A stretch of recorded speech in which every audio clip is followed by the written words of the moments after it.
السلام عليكم ومرحبا بكم معايا في فيديو جديد ان شاء الله تكونوا كامل بخير وعلى خير. كما وعدتكم البارح بعد ما درنا الوصفه تاع شباح السفره، جيت اليوم نكمل معاكم الطريقه تاع اللحم الحلو اللي قدمتها معاه. راح نعطي لكم طريقه كيفاش اللحم تاعكم يقعد لكم طري وما راهوش رايح يبس لكم كيما بزاف يصرى لهم. وبيان سور تقدروا ديروا الوصفه هذه بدون لحوم، يعني تقدروا ديروا الفواكه تاعكم وحدها. بالنسبة للحم الحلو واش راني رايحة نحتاج؟ عندي هنايا كيلان تاع فواكه جافة، يعني عندي المشماش، عندي العينة، وعندي هنايا زوج أنواع تاع الزبيب. اللي تحب دير أي نوع تاع فواكه جافة تقدروا ديروا، أنا اكتفيت بهادوما برك. وعندي هنا شوية نتاع اللحم دو بريفيرونس يكون غنمي واللي ما فيهش الشحمة، وراح نحتاج هنا السكر. بالنسبة للسكر يعني عندي كيلة نتاع مكسرات ندير عليها كيلة نتاع السكر، وراح نحتاج زوج كيلات نتاع الماء. نجيب دركاتيك هاد الفواكه الجافة راني رايحة دركاتيك نسيباريهم، يعني نحي العينة هذيك وحدها ونحي المشماش هذاك والزبيب وحدهم. دوك تشوفوا هنا كيفاش راني رايحة ندير. نسيت هنا ما قلتلكمش عندي القارص وعندي عود تاع القرفة. سيباريتهم هنا، يعني نخلي العينة وحدها باسكو هي تطلق الكحولية، وندير الزبيب هذاك والمشماش وحدهم وديريكتومون نرمي عليهم الماء السخون هكذا باش ينقيهم كامل، يعني من الغبرة ومن هذوك الشوائب اللي يكونوا فيهم. قلت لي تحب تفورهم تقدروا تفوروهم. فوالا. نروح دركاتيك للحم الحلو، درت هكا الكوكوطه فوق النار، ندير عليها هكذا شويه نتاع مارغارين، واللي تحب دير السمن تقدروا ديروا السمن. درت العود تاع القرفه، وهنا القارص غلطت درتو، دوك نعاود نحيه. ندير معاهم هذاك اللحم، قلت دو بريفيرونس يكون غنمي، و دو بريفيرونس يكون يعني لي ما فيهش الشحمه. انا البنات صراحه مالفه نطيبو بلا اللحم، مي برك جال الاخوات اللي يقول لك اللحم تاعنا يبسلنا وفي اللحم الحلويتو. نوريكم طريقه هديه كيفاش تضمنوا باللي اللحم تاعكم راح يقعد طايب لكم زبده وما يبش. درت قيس 4 مغرف صغيره نتاع الملح ومغرف صغيره نتاع السكر، باش كي نطيبوا اللحم الحلو تاعنا راح ياخذ لنا هذاك لوغو تاع سالي سكري، وياخذ لنا يعني بنا ما يطيبلناش اللحم هذاك صامت. نمرقوا هنايا بشويه نتاع الماء ونغلق عليه لاكوكوت ونخليه حتى يطيب لي اللحم. يعني مبدئيا هكذا نطيب اللحم تاعي وحده هكذا باش نضمن ما راهوش رايح يبس لي. نطفي عليه ومن بعد تيك نخليه يطيب لي واحد 20 دقيقه، راح تلقاوه طايب زبده. من الجهه واحده اخرى شوفوا هذوك الفواكه الجافه كي درت لهم في الماء السخون واش تلقوا، شوفوا الماء تاعهم كيفاش يولي، يتنحى لهم الغبره هذوك الشوائب اللي يكونوا فيهم. وسورتو هنا العينه شوفوا كيفاش تولي ديجا هي تطلق الكحوليه تاعها. الماء تاعها شوفوا كيفاش هكذا يولي بزاف يبان مغبر. على هذه نقول لكم ديروا العينه وحدها باش ما توسخ لكمش يعني هذاك الزبيب وهذاك المشماش. بعد ما طاب لي اللحم هذاك صفيته هكذا نحيته، ونحيت المرقه هذيك وحدها.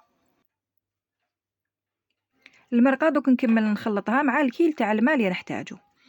عندي هنا كيلة نتاع السكر، يعني قلت درت كيلة تاع فواكه جافة ندير عليها كيلة نتاع السكر، وعندي زوج كيلات نتاع الماء. انا في الزوج كيلات تاع الماء راح نرجع هذيك المرقه بيان سور باش تبقى لي البنه تاع هذاك اللحم ايتو في اللحم الحلو تاعي، ونكمل هكذا نعبر الكيلة الاولى فوالا بالماء عادي، ونفرخها فوق هذاك السكر ونزيد عليها العبر الثاني تاع الماء. يعني القاعده تاعو راهي سهله، كيلة فواكه جافه، كيلة سكر، زوج كيلات نتاع الماء. واللحم تاعكم باش تضمنوا ما يجيكمش يابس طيبوه هكذا في الاول وحده، ونحيو هذيك المرقه نتاعو عاودوا ديروها مع الكيل نتاع الماء. نخلط دركاتيك هاد المقادير كامل، ونرجع هنايا هذيك طرونشات تاع القارص نديرها هنا معاهم باش المرقه تاعي تجيني صفرة وتجيني صافيه. ونرجع هاد الخليط فوق النار حتى يغلي لي. هاوليك انا شوفوا بعد ما غلالي هنا حسبت له 4 ساعة، يعني كي بدا يغلي 4 ساعة نجي نضيف عليه في الاول المشماش والزبيب. وهنا ما ملا حبيتو ديروا لي زانانا ولا ديروا هذاك الكيوي وكامل ديروهم في المرحله هذه مع الاول. العينه برك اللي نخلوها هي الاخيره باسكو طيب بالخف. نخليه دركاتيك هذا كي يبدا يغلي لي نحسب عليه 4 ساعة ولا حتى 20 دقيقه، حتى تشوفوا باللي هذاك الفواكه تاعكم طابوا وهذاك المشماش ولا لكم طري وطاب لكم، يعني تقريبا قلت بين 4 ساعة ل20 دقيقة. جبت هنا المغرفة وراني نحي، شوفوا تلقاو هاد الرغوة هادية كاين دي بارتي تلقاوهم كشغل مارون، هادو ما تاع المرقة تاع اللحم. نصفيهم هكذايا باش المرقة تاعي تقعد لي صافية كامل وتجي كامل على لون واحد ويجي اللون تاعها شباب. فوالا نحيها كامل. شوفوا لي هنا هذاك المشماش راهو طايب وهذاك الزبيب تاني تيك راهو طايب، راح تشوفوهم بلي طراو وتنفخوا لكم. في هذه المرحله هذه نحبط عليهم العينه.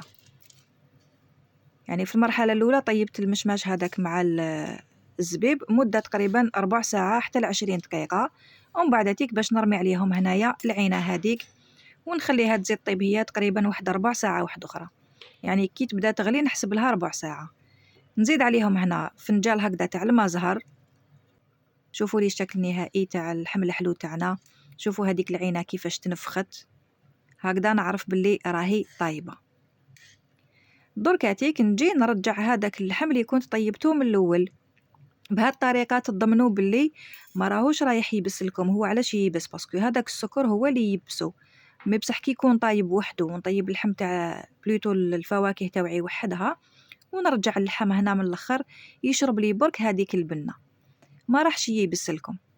وزدت عليهم هنا شويه نتاع هذيك شبح الصفراء ونخلي هكذا كلش يغلي لي مده تاع 3-4 دقائق. يعني شبح الصفراء يشرب لي هذيك لاصوص واللحم تاعي يزيد يشرب لي هذيك البنه.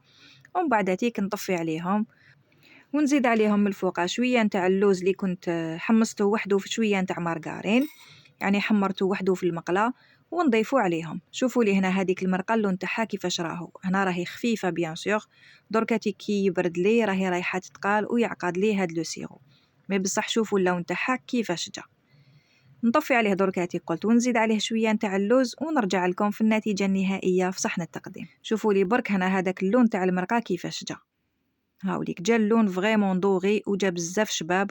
وهنا السيرو قد ما يبرد لكم راهو رايح يزيد يعقد.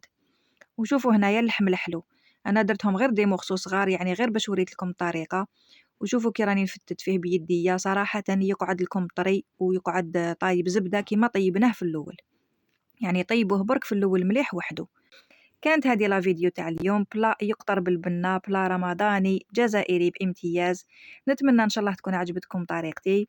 وصلنا نهايه لا فيديو، ما بقى لي غير نقول لكم غير شهيدكم في الجنه. نتلاقاو ان شاء الله في فيديو جديد ووصفه جديده.